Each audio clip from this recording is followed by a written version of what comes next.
Community Association for the donation of their venue. I also want to thank Calgary Sound Rentals and the Calgary Roadrunners for providing equipment for tonight's forum at a significantly reduced rate. I'd also like to thank our media partners, CBC Calgary, CJSW, Fast Forward Weekly, and Metro Calgary, for helping to get word out about these forums. Thank you to livestreamcalgary.com, who will be live streaming tonight's proceedings on the internet. I hear they've got that on computers now. Thank you to the Calgary Association of Parents and School Councils and the Alberta Teachers Association for their support with the School Board Trustee Citizens Forums. A big thank you to the Students Association of Mount Royal University, our Ward 11 Citizens Forum partner, and the University of Calgary Students Union, who are our Ward 1 and Mayoral Citizens Forum partners, and the Calgary Foundation for helping us pay the few bills that we did actually acquire. Finally, a big thanks to the candidates and to all of you for coming today. Now, the format and ground rules, the most exciting part of the evening. Civic campers have named these forums Citizens Forums because the questions for the first 2/3 of tonight's forum have been sourced from Calgarians at large. I didn't pick them, you picked them. Civic Camp asked Calgarians what questions they would like to be asked at these forums. Over 65 questions were submitted by dozens of Calgarians, and over 1,000 votes were cast online for which questions Calgarians thought were the most important. The top vote-getting questions are what I will be asking here tonight of our two candidates. Here's how the format will work. Each candidate will be asked 12 questions and will be provided 2 minutes to respond to most of them. The order in which the candidates will be asked to respond to each question will be drawn randomly out of this cup before each question is asked. Once both candidates have answered the question, I will ask if anyone would like to expand on their answer. At that time, either candidate can cash in one of the 3 poker chips they've been provided by putting it in the glass in front of them. The glass one, not the water one. There we go. Thank you, Vanna. I'll then call on them to answer, and they will be given 1 minute to offer their answer. To ensure we ask more ward-specific questions as well, everyone in the audience has the opportunity to go to the back at the table provided there and fill out one of the provided cue cards. They can ask a question specific to Ward 13, and then we'll have the opportunity to ask some of those questions later on this evening. I'll be picking 3 of them. You can submit as many questions you would like. The lovely and talented DJ Kelly is at the back showing off those cards. We also have golf pencils. You can even keep them. That's our gift to you. Working with me tonight is Tara, who will be handling the ward-specific questions and working the soundboard, spinning the wheels of steel. The aforementioned DJ Kelly back there.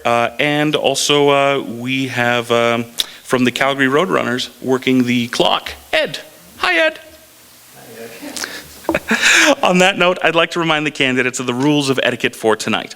Firstly, respect the clock. We do have a timer to help you deliver your statements and responses in the time provided. Secondly, make it easy for the audience to listen. Don't interrupt other candidates when they speak. Thirdly, stay issues focused. This is a forum, not a debate. We want to hear your ideas. Please avoid personal references or criticism directed at your fellow candidates, whether or not they're in the room with us tonight. And lastly, let the audience decide. We ask the supporters to leave their signs outside the room where campaigning is encouraged. Applause is okay, but other interruptions from the campaigners on the floor will not be allowed. So with that said, I'd like to introduce our candidates by allowing them 2 minutes to tell you a little bit about themselves. We'll do this starting from your left. So first up, please welcome Mr. Adam Frisch, who will have 2 minutes. Thank you. My name is Adam W. Frisch, and I'm excited to be a candidate for City Councillor for Ward 13. More than ever, we need effective leadership and a strong advocate from someone who lives within Ward 13 to deal with the issues for Ward 13. I've lived in Evergreen since 2004 and believe that we live in the best corner. Ward 13 is in the best corner of the city. But there are things that we need to deal with that have been left undone for far too long. Leadership requires patience to listen, understanding of what needs to be done, and a willingness to act, and then be honest with those who you're here to serve, the citizens of Ward 13. Since March, we've personally been to over 13,000 homes delivering information for people to check out. And I've heard firsthand your frustrations, concerns, and hopes for the ward we live in. I've listened to the citizens who are simply tired of the status quo we've had in Ward 13 for far too long, and who they say and what the ward needs is change. I've heard your need for better transit, transportation, safer crosswalks, chance of getting middle school in the ward, more police presence to deal with vandalism and drugs around schools, off-leash parks, but most importantly, a counselor who will actually listen and act on your behalf all of the time. Leadership is about two things: empowerment and accountability. It's the same thing elections are about. And we empower elected officials to act with passion, purpose, and direction, and hold them accountable. And this is our opportunity during this election to hold people accountable for their past performance. Thank you.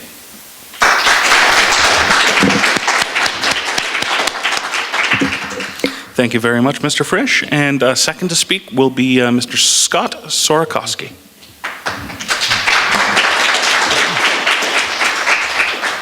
First of all, just a big thank you for all of you attending here tonight. Thanks to Civic Camp for holding this event for us. And thank you for my opponents for participating here with me. A little bit about myself. I am married and I have 2 awesome kids. I lived in south of Calgary most of my life. I've spent the last 15 years in Ward 13, right in the middle in Millrise. I'm currently on the Trico Board of Directors. I've been an award-winning fundraiser for the United Way, and currently I'm the president for the Millrise Community Association and have been that for the last 5 years. Some of the reasons why I'm running: in previous roles I've started off and I've been the new person coming into a job, and I've been told, you get to be the one to see the cracks on the walls. The people that have been working there all the time, they got used to the house, they've lived in it. You get to come in and see what needs to be done, make the changes that people had got used to. Online last election, we were deemed the ward that no one cared about. And that kind of got me angry because I felt our issues weren't coming to City Hall. In that note, I wanted to bring that voice of Ward 13 to City Hall and represent the people. Also, we need to be fiscally responsible. We're looking at ballooning debt. We've had $3.2 billion debt for Calgary. It's growing. We're looking at just ways of spending. We need to look at ways to control that. Ward 13 also spends way too much time sitting in traffic. That time we're away from our families, we're getting stressed out, we're in our vehicles. We need to find solutions for our traffic problems. I'm passionate about representing the citizens of Ward 13. I want to be an advocate for the community and someone who cares enough to listen and bring those solutions to City Hall. Thank you for taking the time to listen to me. Hope to represent you in Ward 13.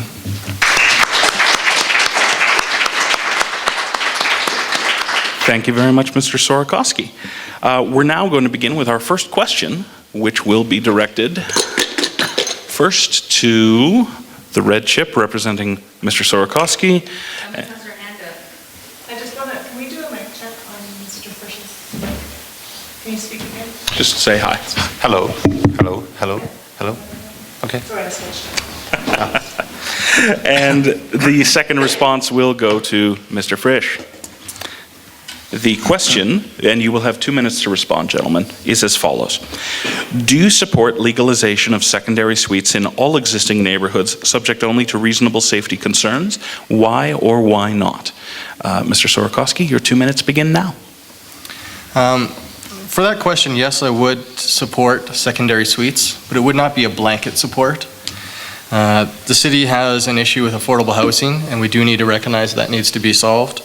But in the city's own municipal development plan, the whole city isn't covered by the blanket coverage. Each area is kind of deemed depending on, downtown is a little higher density. So going with that, I wouldn't want to have the same blanket coverage for secondary suites. We need to look at solutions that take into account safety issues, reviews of the area, both traffic concerns and parking. It's not that I want to have that NIMBY attitude, but I want to know that we're having safe, proper secondary suites, and I would support having my neighbors having secondary suites. Thank you. Okay. Thank you very much. Same question to Mr. Frisch. You have 2 minutes. Thanks. When this issue came up a couple of years ago, just shortly after the last election, the mayor really wanted to push secondary suites. At first thought that, yeah, we have a shortage of housing. It's a quick, easy fix for that. But as I started to learn more about it, it's not as simple as what it first appears. First of all, people have bought into their neighborhoods 10, 15, 20 years ago. They bought there for a particular lifestyle reason. And for all of a sudden to turn around and say, now we're going to start to allow secondary suites for your neighbors, we're starting to talk about now extra parking, because we're going to have a 33% increase in parking. If one person's there, you have two vehicles, more parking on the street. The extra access and work that you need to have done on your house is going to also be really expensive. Now, I think that there is a need for secondary suites. We have some issues around a bunch of illegal suites right now. Certainly, we can encourage those folks that have illegal suites right now to bring them up to specs so they become legal.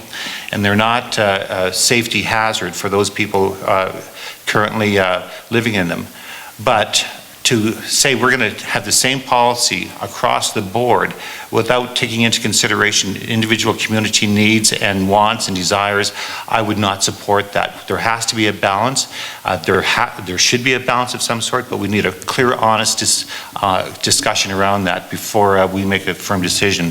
And I would not support just a blanket policy, period. Thank you very much. Mr. Frisch, would either of you like to expand on that answer? Seeing no takers, we'll move on. And the next question will first be answered again by Mr. Sorokoski, and the second response will be Mr. Frisch. I think he likes you better than Luck of the draw, luck of the draw. You'll have 2 minutes, gentlemen, to respond to this question, and it is as follows. Do you believe that urban sprawl is a problem for the city? And if you do believe it to be a problem, what will you do to address it? Your 2 minutes, Mr. Sorokoski, begin now. Thank you.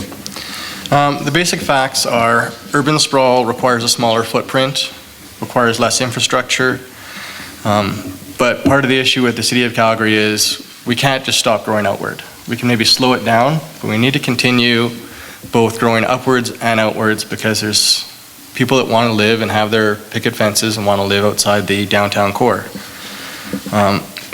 Solutions help out with transit-oriented design to help, bring in some higher density into some of the areas. But along with that, we need affordable commercial space to be able to bring in businesses, because people don't want to live out in the suburbs if they're in an apartment block with nowhere they can just walk to. They need to have the facilities, they need to have the ability to head to all the places, and it's not just about big block stores either. They want to have the quaint little malls to be able to go there and have their friends come down, so go to places to eat. There's lots of sprawl in Ward 13, and some of that has caused the concerns we have nowadays with the big box stores. Traffic's a mess. The transit's hard to get out because we're only focused more towards downtown. So it needs to be solved in part of a bigger solution. We can't just look at taking care of the issue with just making higher density. Thank you. All right, thank you very much, sir. And the second response to Mr. Frisch, you have 2 minutes. Well, I've listened to a couple of other responses from other debates where they're calling it a crisis, almost to the point where densification and urban sprawl is a crisis. And if there is indeed a problem with urban sprawl, it's one of City Council's own making, because builders just don't show up and start digging. Developers just don't show up and start putting infrastructure in. It has to go through an approval system process through the City Council. So for everybody on City Council to all of a sudden start saying we have a problem, well, where were they when they created it? And now we have to fix it. Because I'm a firm believer that we need to offer lifestyle choices to people.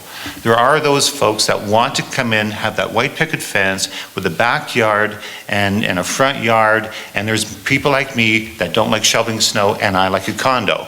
Okay, so we have to accommodate that. And yes, there are opportunities in the inner city for infield developments and that sort of stuff. And where it's possible, they should create a policy to actually allow that to happen, and then go from there. Now, in new developments, yes, we saw this in Shawnee Golf Course, where that was supposed to be the banner for the Planet process, and it was it's just not working the way they wanted it to.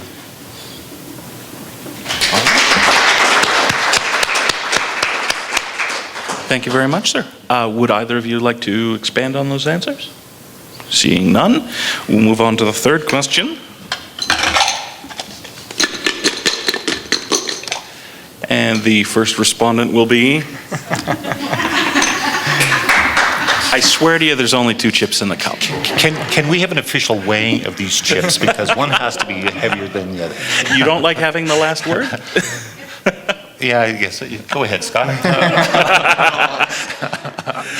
All right, you'll have 2 minutes to respond, gentlemen, and the question is this. With a vacancy rate approaching 0, what long-term action will you take to ensure young professionals and students have a place to live in Calgary? Mr. Sorokoski, you have 2 minutes.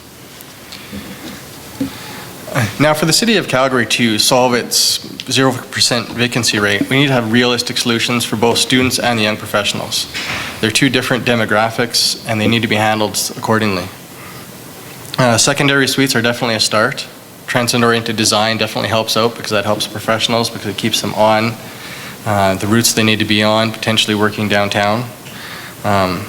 We have a congestion issue that kind of goes along with this. So the second we start increasing our density and bringing more people to different areas, we start bringing the congestion with it. So we've got to look at this as a complete solution again to allow transit, to be able to get people to where they need to be, look at different solutions for transit, because if we just start bringing a bunch of people to a new area, they're not going to be able to get around.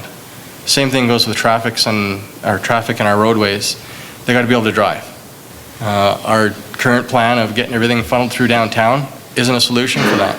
So if we don't have a way for people to get where they need to go, then we're not putting them in the proper position to live in that place. So we need to look at a complete solution.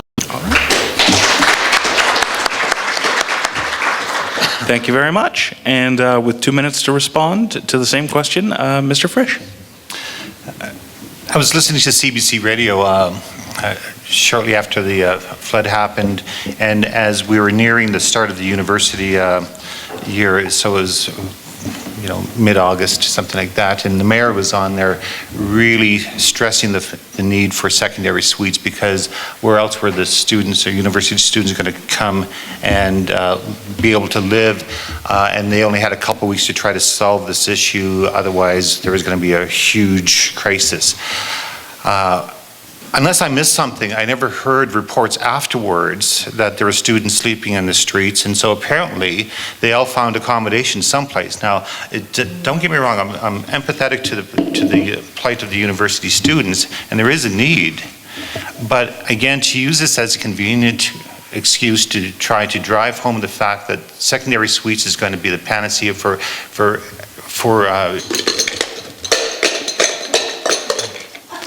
The first response will be to Scott Sorokoski, followed by Adam W. Frisch. And the question, gentlemen, you'll have 2 minutes, is how will you ensure all Calgarians have access to the recreational and sports facilities they need for their ongoing health and well-being? Mr. Sorokoski, you have 2 minutes. Just this last Monday, I was reading in the paper about all the different recreational things that adults are partaking in, that kids are partaking in, and how both golf and soccer outweigh hockey as Canada's sport, so to speak. So looking at that and how important those things are to us, and then seeing potential golf courses disappearing, doesn't really speak well for trying to have active, healthy families. We're a very affluent city. We have people that would like to be healthy, be active, do these things. They need places for them to do it. I'm a big advocate for active living. I play sports myself. My kids are very active. I coach sports teams. I'm on the board of directors at Trico Nature Center. I've been on the board of directors at the Calgary Women's Soccer Association. I coach and manage, many soccer teams. So all that needs to have a place and have a home. Looking at the developments that are coming up in Seton and Quarry Park, those are at least steps forward to get some development into the south area. But we also need to look at green spaces and how they're being developed, and new developments being able to have places for people to play. We have our potential Shawnee Slopes Golf Course development that's going to have a lot of green space, but it's all based on boulevards and areas for walking paths. But where do those 2,000 houses put their kids when they wanted to play, football? Where do they go? We need to have big plans to take care of these solutions. Thank you. All right, and with 2 minutes, the same question to Mr. Frisch. Well, I think the things that, again, we have to start doing a little bit better job of is when new communities are being developed or planned out, is to have a real, pay for that extra. So there's people that have volunteered for Spruce Meadows for 25 years that can no longer go there because they don't have the accessibility to get there. And so I think we need to rethink those things to move forward, to make everything accessible for all citizens. Thank you. All right, gentlemen, would either of you like to expand on that answer? Seeing none?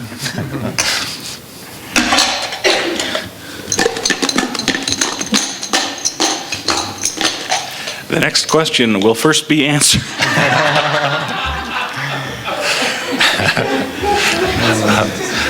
I think there's a 1 in 64 chance of this happening 5 draws in a row. Well, Joey, Scott's going to just toss that in there, so he gets the last word. It may come to that.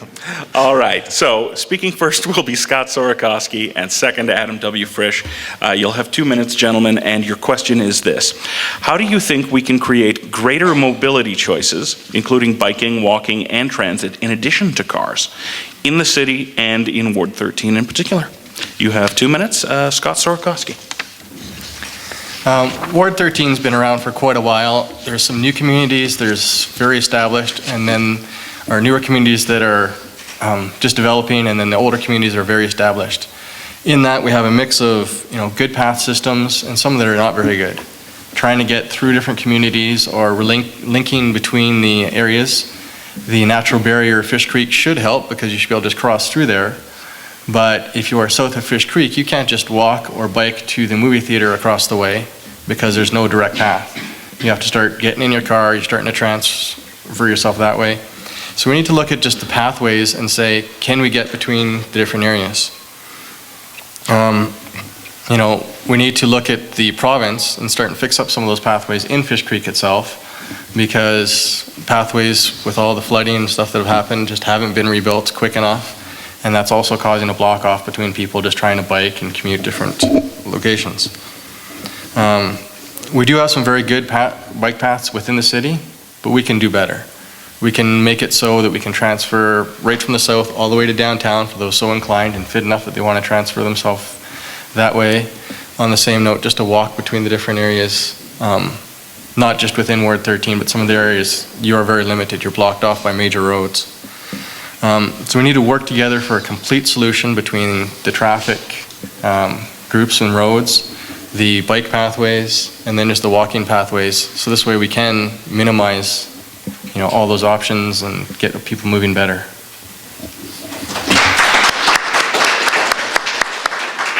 Thank you very much. And the same question to Mr. Adam W. Frisch. Sir, you have 2 minutes. Okay. Well, one of the things that I think we should establish first is that Calgary is a vehicled city.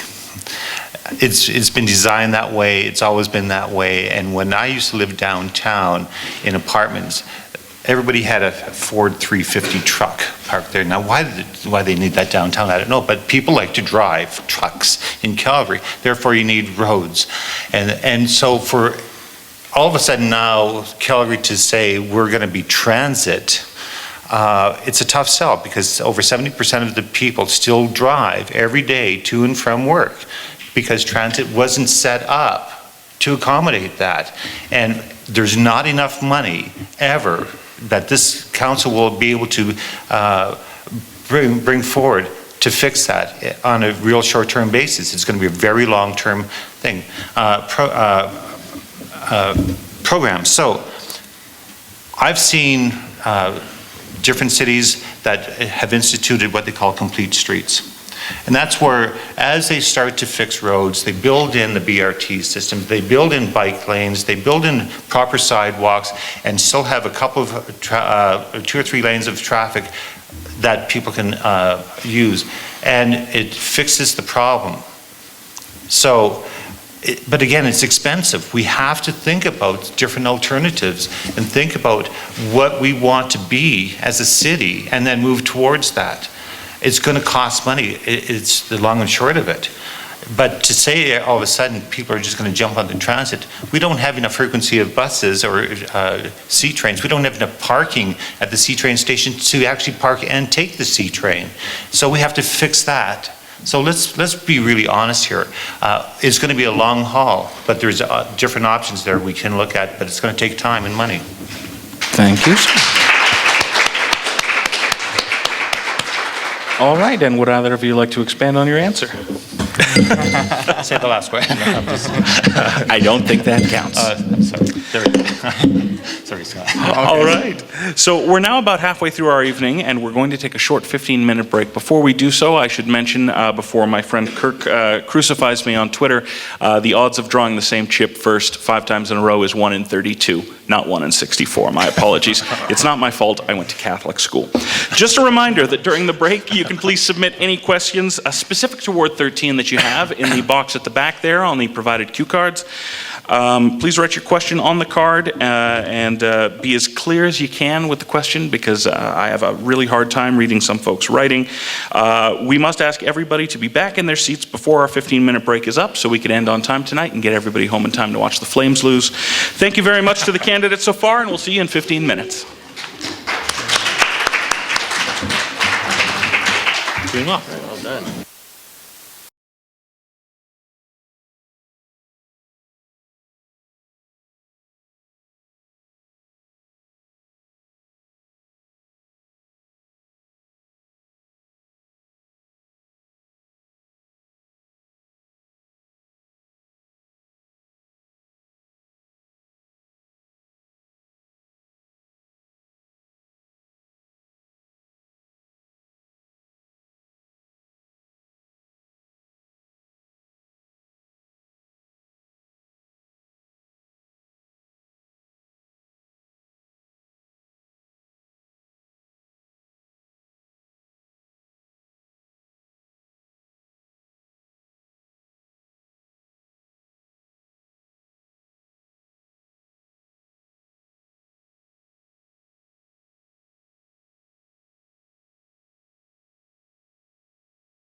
All right, welcome back, everybody. I hope everybody enjoyed that brief intermission.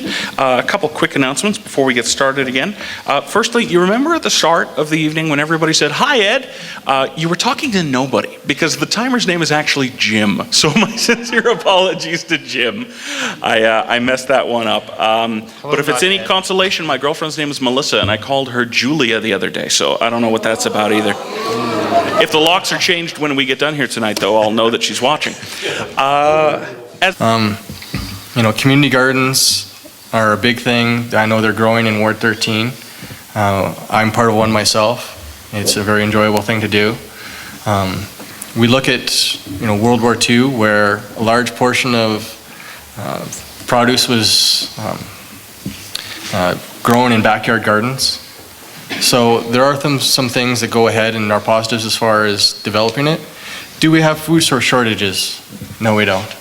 Are we in desperate need? Do we have issues where we need to, grow our own food? We have stores all within our distance. Being 1 kilometer away doesn't mean you're going to starve. People can commute and get to these locations. But on the same note, for healthier eating and development, I'm all for it. I wouldn't see it as a need in this city to push forward as a 100% solution to be able to be self-sustainable. But on the same notes, being able to develop this kind of infrastructure is definitely a positive in Calgary. Thank you. Thank you very much. And the next response goes to Mr. Adam W. Frisch. Sir, you have 2 minutes. Well, I think urban agriculture is a fantastic idea. As a matter of fact, CBC just the other day did a story on Grow Calgary volunteers had harvested a hectare of fresh vegetables that they had planted, over 1 million seeds, had 40 different varieties of vegetables to help those in need. Because there is a need within Calgary. Although we may not see them as easily as people on the streets and that sort of stuff, there's a lot of working poor within the city that are under the radar, that community gardens are a hand up as well, so they can get fresh fruits and vegetables from community gardens. I love the idea that communities have their community gardens because it's a way for neighbors to interact with each other and form friendships and bonds. It becomes a safety issue as well. So if there is an issue that somebody needs help with, they can reach out to their neighbors now as opposed to somebody else for help. And I received an email early on in my campaign from Cluck, which is the Canadian Liberated Urban Chicken Club, asking my position on backyard hens. And again, growing up outside of Vancouver in the Fraser Valley, it was not unusual for our neighbors to have hens in the backyard, and knowing that the eggs that were being eaten were fresh, and it was a free source of protein for us because we weren't rich, we were very poor.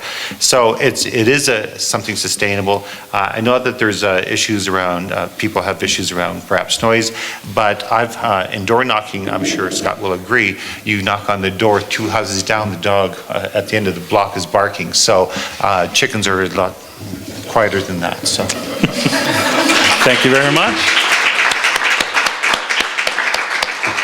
All right, would either of you like to speak some more on this before we move on? All right, so we're going to do things a little differently this time. I have the 2 chips. There's 1 in each hand. I'm going to ask a member of the audience to choose a hand. Who's going to go first? This one? In all full disclosure, that's my niece. In poverty. They're also taking a look at those that could possibly fall into poverty. There's so many people that are only 2 or 3 paychecks away from being homeless, with having to make difficult choices of, do I pay the doctor's bill, do I pay for medication, do I pay for groceries, or do I pay the electric bill if they happen to lose their job. So the initiative I think think is a great start to start having the stakeholders take a look at what are the stressors, what are the signs of that, and then how can we get people in the one spot to give them the resources that they need to move forward. Gentlemen, and the question is as follows. Will you commit to releasing a list of your donors before Election Day? Why or why not? Yeah, I've always advocated this as an important issue. It's really important, I think, for the electorate to be able to take a look at who's backing your campaign. And when you see a list of donors where over 60% of that is from one industry, land developers or builders, whatever the case may be, you have to stop and think about what's this person's priorities. Rightly or wrongly, it's going to come into play at some point. And I think that's really important. I think more important with that is I think we need to take a look at campaign spending limits. And my personal view is that everybody that runs for office should be on an equal footing, whether they be incumbent or a newcomer. And that would be a $10,000 self-funded limit that proves that how well can you budget your time, your resources to get your message out, get to the people, understand their issues, and still win an election based on that, as opposed to getting hundreds of thousands of dollars to run a campaign on somebody else's dime where you don't put a nickel of your own money in there and you have nothing at stake except your time. So I would be in real favor of financial campaign reform. Personally, I'm strictly self-funded. I have been offered donations and I've refused every one. I'm here to fight and work for the people of the ward based on my own desire to run in it. And I'll pay for that myself. Thank you.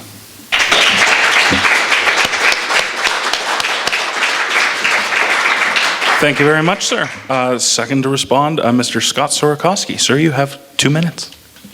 Well, that'll be a lot of time for me to discuss this one. You know, I'm very much in agreement. There needs to be some reforms to make an equal playing field. On the same note, I am disclosing my full campaign donations on my website as they kind of come in, as meager as they are. They are still there. They are just from friends and family, and people that believed in the cause. Every now and then, door knocking, I'll get, you know, a minor donation or something like that. So that's always appreciated, but it is definitely something from the grassroots. So, you know, I am in favor. I think everyone should disclose this information. I'm definitely in favor of the reforms, so everybody can be on equal playing field. I'm not driving around in a motorhome right now, door knocking or getting anything like that. So, you know, it'd be nice to see everyone else kind of doing the same thing to get their message across. And since I got extra time for people playing that. People that are going to run for office on their own initiatives, I don't belong to any political party, whether it be provincially or federally. I take a look at the issues, I take a look at the people running and say who's the best person to represent my needs for my area that I'm living in, and whether it be city or province or whatever. So we need just people to resist that temptation to get the donations, get the free training or whatever initiations, and just resist that and stand up on your own accord. That's all. Thank you, sir.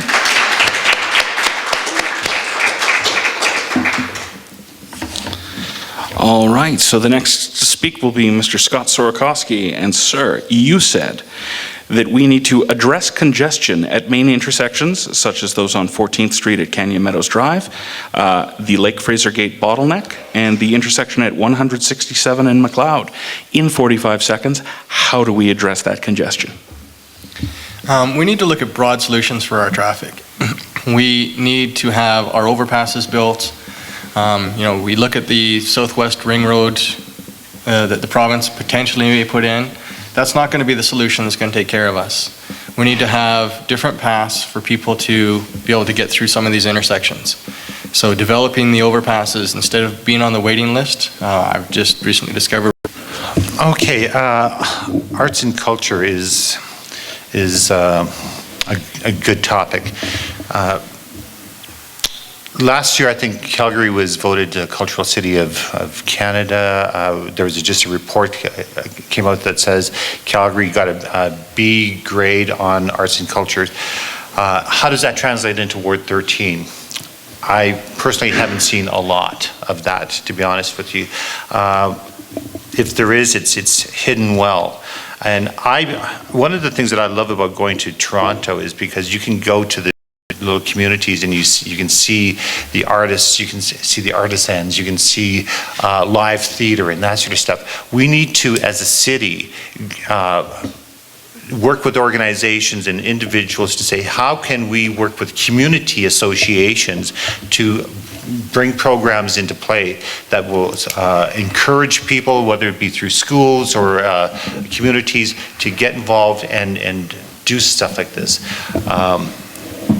Again, it's going to be a tough go because I don't think we have a lot of groundwork established. But I think with good conversations, I know the City of Calgary, I think, puts in like $4 million a year annually for the arts groups, but Live in the downtown area and it's just thriving. If we can bring that same touch and feel to the burbs, to everybody's area, and joining the community functions they have.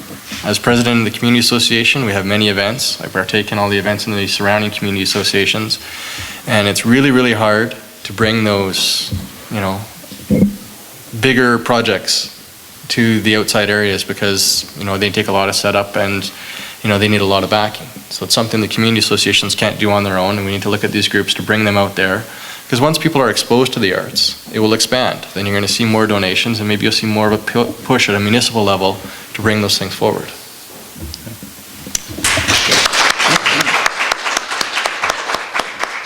Thank you very much, gentlemen. Would any of you like to cash in a chip? No. All right. The next question will first go to Scott Sorokoski and second to Adam W. Frisch. And the question from a member of the audience is as follows.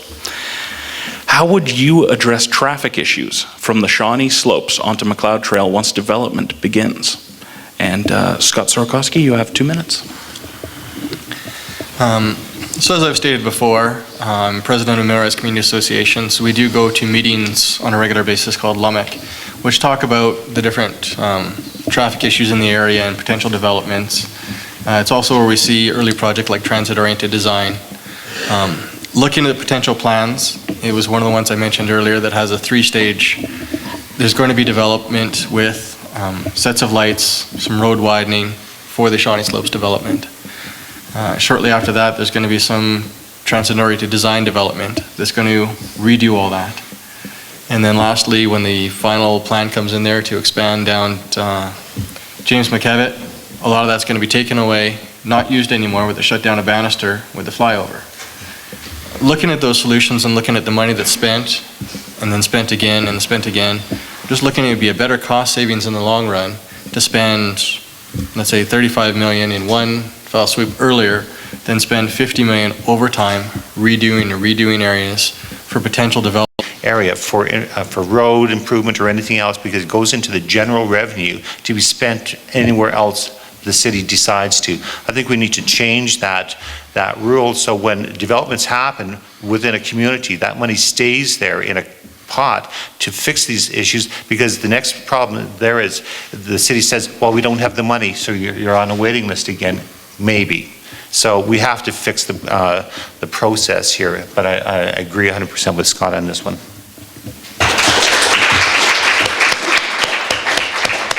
All right, thank you both, gentlemen. Would either of you like to add anything before we move on? Seeing none. The next question will first be responded to by Mr. Adam W. Frisch and then by Scott Sorokoski. And the question is, you'll have 2 minutes, as follows. What real plans do you have to ease? Could do right now. All right. Thank you very much, sir. And next to respond is Mr. Scott Sorokoski. Sir, you have 2 minutes. Now, being the ward on the end of the city, you have commuters coming in from out of town all the time, so parking is a huge issue. One of the downsides to the transit-oriented design is they're going to use a large chunk of that space to build accommodations, to put in some commercial space. In that process, you're going to lose some of that parking, and parking lots are going to be smaller. There's talks when they do Anderson that parking is almost going to be cut in half, and that's including them building parkades. So with taking away all that parking, you're making a struggle because not everyone is going to want to take their feeder bus system and take their C-train from their job and then travel an hour or wait half an hour just to get onto their bus and start their commute. So we definitely need to put in the parking abilities right now so that people have a spot to park in, because not everyone's just within walking distance of the C-train. Of course, all these things take money, and the LRT and everything has always been, a drain on the system. 50 cents is always put towards the actual cost of our tax money. So looking at that, we got to look at other ways to improve transit to also bring money.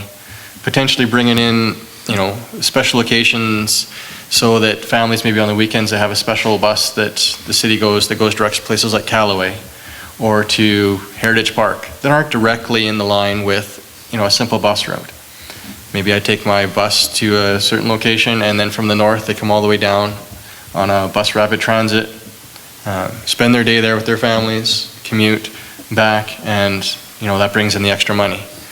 Callaway Park's a great example because it's very much on the outskirts of the city.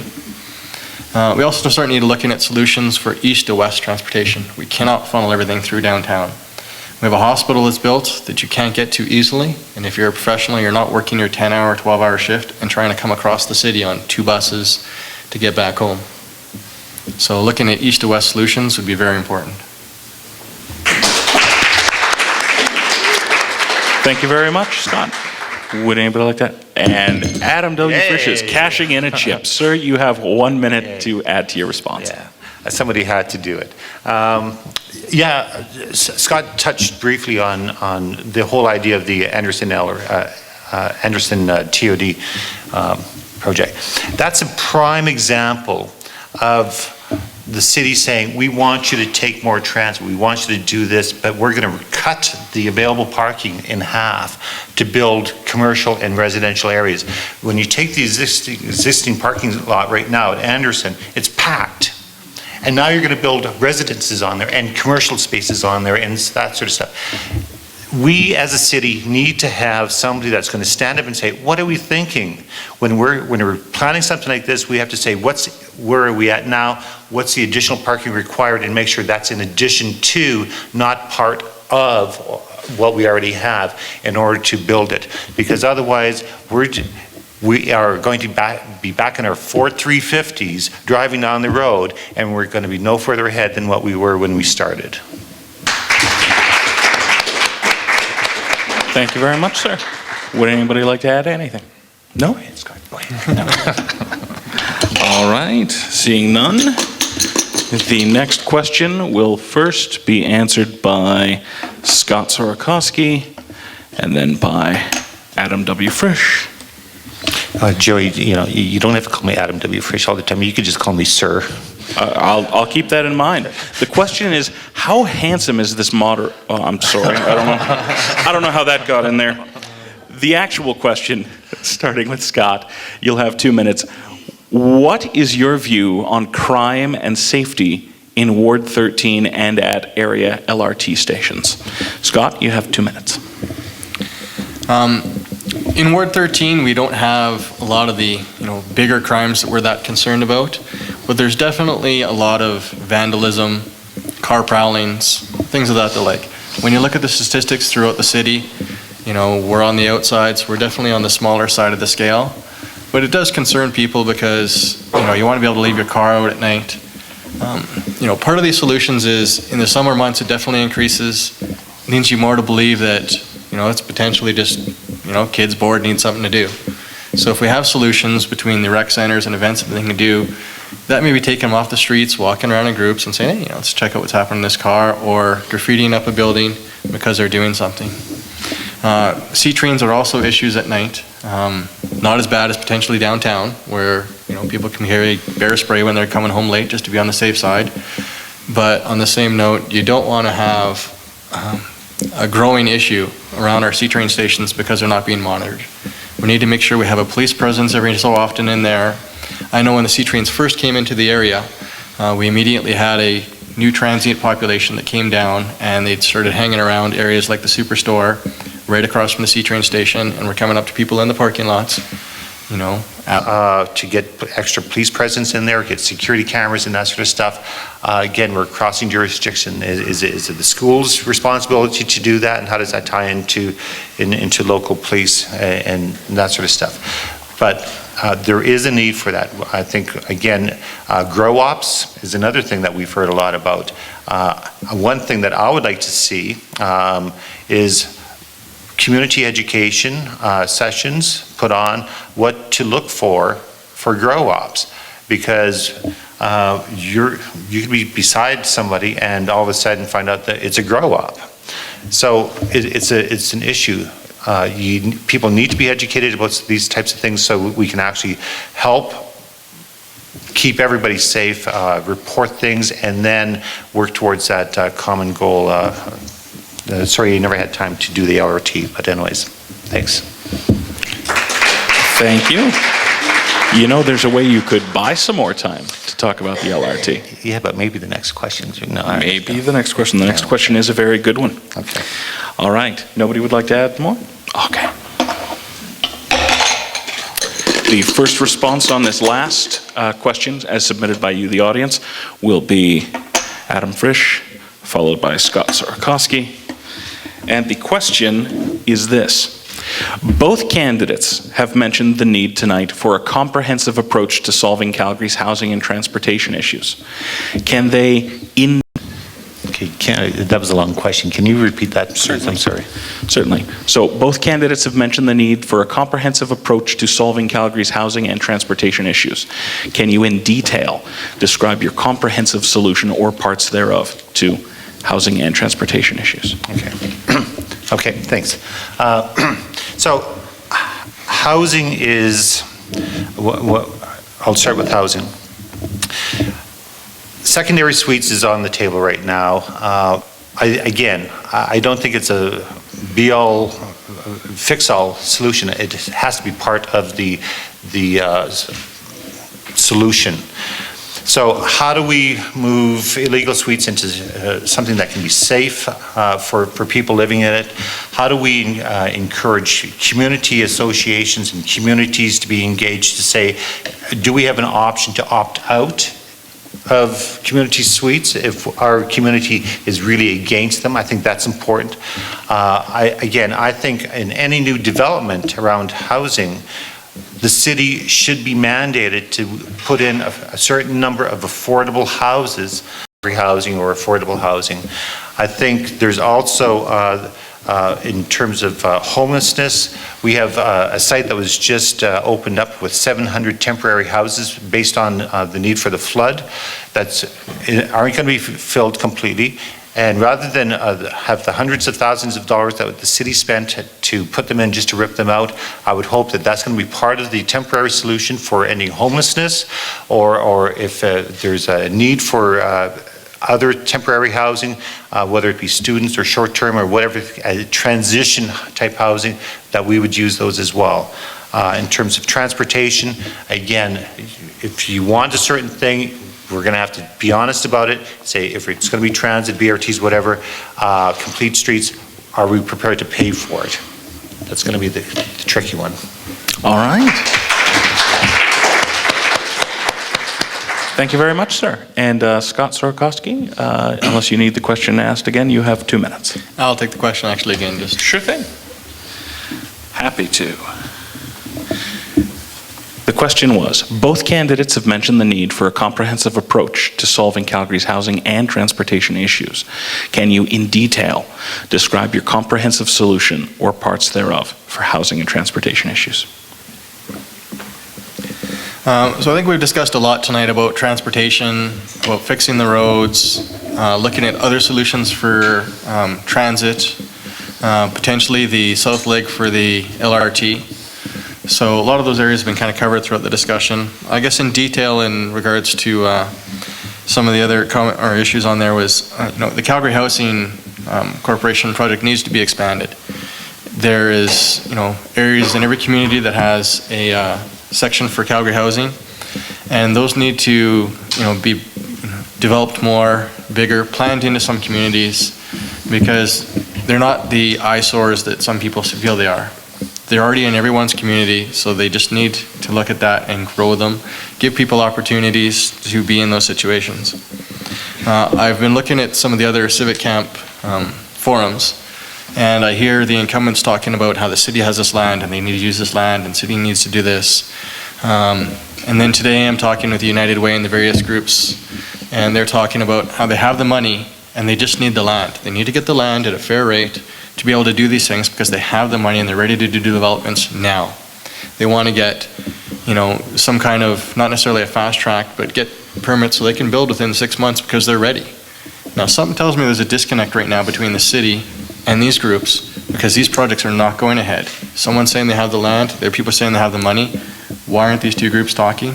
So I think one of the solutions would be to go forward with them and, get these projects going. Start them now.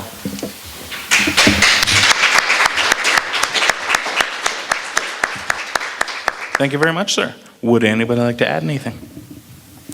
All right. Well, that brings to an end our questions this evening. Again, thank you so much for everybody who submitted a question. There were a lot of great questions in there, and hopefully you gained some valuable insight onto these candidates for those of you who are undecided. I know that I did. That ends the questioning period. I'd like to provide each of our candidates 1 minute to close out our evening. We'll do this in the opposite order we did our introductions, so we'll go from your right to your left, which means we're starting with Mr. Scott Sorokoski. Sir, you have 1 minute. In closing, I'd like to thank everybody for showing. I'd like to thank everybody who's watching online right now. Thanks to Civic Camp again for hosting this. I'm looking to be an advocate in the community for key issues like traffic.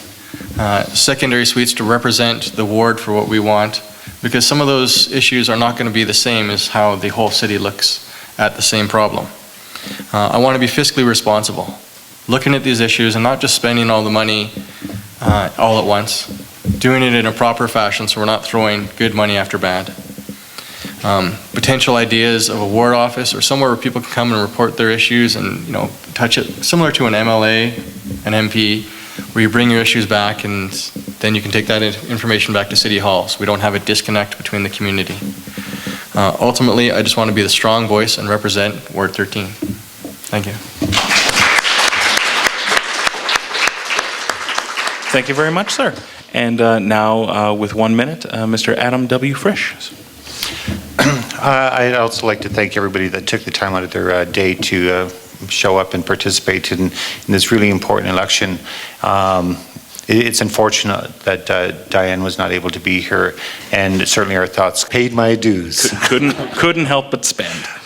All right. Well, we want to thank you very much to both of you, and all the best on Election Day. I will be seeing both of you on my ballot. A big thank you to Civic Camp and the citizens who have provided the questions for tonight. We'd also like to thank all of our sponsors, CBC Calgary, CJSW, Fast Forward Weekly, Metro Calgary, LivestreamCalgary.com, Calgary Sound Rentals, Calgary Roadrunners, Calgary Association of Parents and School Councils, the Alberta Teachers Association, the University of Calgary Students Union, the Students Association of Mount Royal University, the Calgary Foundation, and our host tonight, the Woodcreek Community Association, for their generous donations. Again, I'd also like to thank all of you for coming out tonight to learn a little bit more about your candidates. Remember, Civic Camp is also hosting trustee, mayoral, and council forums that you are eligible to vote for. So please visit civiccamp.org for dates and details. Good night, everybody. Thank you again for coming. And Melissa, I'm coming home. Please don't change the locks.